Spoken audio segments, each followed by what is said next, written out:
ओ, आपने बताया नहीं कि अमल शाह भी यहाँ पर आती हैं? और ये आपको क्यों बताना था? क्योंकि वो मेरी फेवरेट एक्ट्रेस हैं। क्या आप मेरी उनसे एक मुलाकात करवा सकते हैं? नहीं, आई एम अफ्रेड ये हमारे प्रोफेशनल एथिक्स के खिलाफ है। नहीं प्लीज, मैं सिर्फ एक बार मिलना चाहूंगा, सिर्फ एक बार। हम अपने मौजू पे बात करें। तशरीफ लाएं।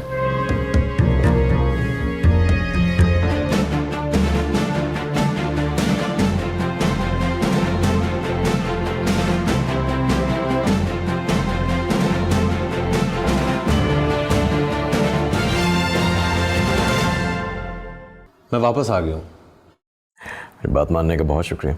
कॉफी पीना यहाँ पे मना तो नहीं है? मैं आज जल्दी चला जाऊंगा क्योंकि मुझे जिम जाना है।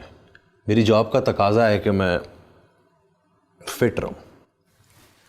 अदील साहब, पिछली मरतबा मैंने मेंशन किया था कि कुछ चीज़ों को बाहर की दुनिया में ही रहना चाहिए। यहाँ हम सिर्फ अंदर की दुनिया पर बात करते हैं। आप आज गन तो साथ नहीं लाए। आप चाहते हैं कि बाहर की सारी दुनिया बाहर ही रहे। आपके इस ओल्ड स्टाइल डेकोरेशन से लग भी ऐसा ही रहा है।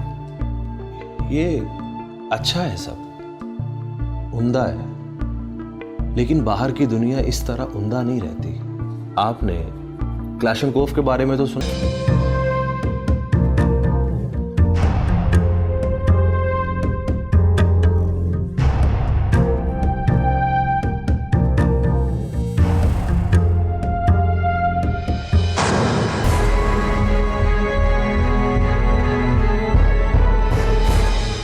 जो मेडिसिन साइकाट्रिस्ट ने प्रिस्क्राइब की थी उससे सोने में कुछ मदद मिली? हाँ, अब मैं ओके हूँ। पिछली कुछ रातों से नींद भी अच्छी आ रही है। मेडिसिन बहुत अच्छी थी। अब मैं आपके कहने पे वापस आया हूँ। आप बताएं, आप क्या चाहते हैं? क्या आप मानते हैं कि अपने एहसासात का तज्जिया करने से आपको खुद को संभालने में मदद मिलेगी? मैं आपको पसंद करता हूँ, इसलिए आपसे सच बोलना चाहता हूँ।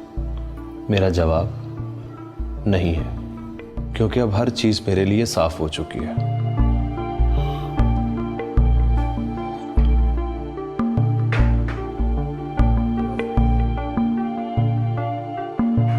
दोस्तों, ये मेरी बहादुरी का सिंबल है।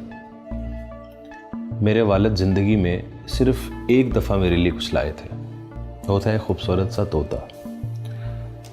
वो बहुत प्यारी प्यारी बातें करता था। मुझे उससे काफी मोहब्बत हो गई थी, लेकिन फिर मैंने उसे खो दिया जब मैं 7 साल का था। क्या हुआ था? एक सुबह मेरे वालिद अपना नाश्ता ख़त्म करके ऊपर वाले पोर्शन में आए। मैं और मेरी वालदा तोते के साथ बातों में लुत्फ़ अंदोज़ हो रहे थे। उन्होंने मुझे और मेरी वालदा को इस अंदाज से देखा कि मैं बयान नहीं कर सकता। और तब वो तोते के पिंजरे के पास आए। उन्होंने पिंजरे का दरवाज़ा खोला, तोते को पकड़ लिया और उसको खिड़की से बाहर छोड़ दिया। और उसके बाद वो बिस्तर पर जाकर आराम से सो गए। मैं भागा भागा खिड़की की तरफ गया और तोते को दूर तक जाता देखता रहा। हो सकता है कि आप मुझ पे हंसें, लेकिन मैं कई दिन दुख में रहा। कई दिन तक चुप चुप कर रोता रहा। लेकिन मैं यहां अपने बचपन की बातें करने तो नहीं आया। आपको लगता है आपके बचपन की यादें आपके लिए नुकसानदेह हैं? आप खुद ही इस मौजू को बीच में लेकर आए हैं। मुझे लगता है कि आपकी इस हालत का ताल्लुक आपके बचपन या लड़कपन से है, और मैं चाहूँगा कि आप अपने माजी को कुछ मज़ीद खोलिए। वो क्या चीज़ थी जो आपको आज मेरे पास वापस आने पर कॉल कर सकें? ताकि मैं नॉर्मल बिहेव कर सकूं। मैं जो कुछ भी करता हूं उसमें कुछ गलती हो जाती है। मैं अपने दिमाग को क्लियर करना चाहता हूं। और आपको ये क्यों लगता है कि आपका जहन क्लियर नहीं है? क्योंकि मैं मजीद रेड पर जाने से घबरा रहा हूं। मेरे अंदर ही अंदर कुछ ऐसा है जो नरम पड़ रहा है। नरम पड़ गया है या कोई खौफ है? मैं बुज़दिल नहीं हूं, लेकिन मेरे सीने में अब एक दर्द सा भी उठने लगा है। आपका किरदार एक वॉरियर का, एक मुजाहिद, एक हिफाजत करने वाले का है। आपके वालिद आपको ऐसा ही बनाना चाहते थे ना? आपको कैसे मालूम हुआ? तोते को उड़ाने की वजह यही थी, वो आपके दिल में मोहब्बत और नरमी पैदा कर रहा था, और वालिद आपको सख्त दिल बनाना चाहते थे, रुस्तम। और इससे ये भी मालूम हुआ कि आपके बचपन के बारे में बात करना ना पॉइंटलेस है और ना ही आपके लिए नुकसानदेह। क्या ख्याल है? देखिए, हम जब कभी किसी मुजरिम को पकड़ते हैं ना, तो हम उससे सवालात करते हैं और उसके जवाबात अमूमन गलत होते हैं।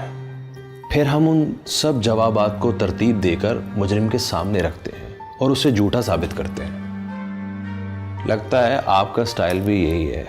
चले, हम दोनों देखते हैं कि इसका एंड क्या होता है। ज़रूर, हम देखेंगे।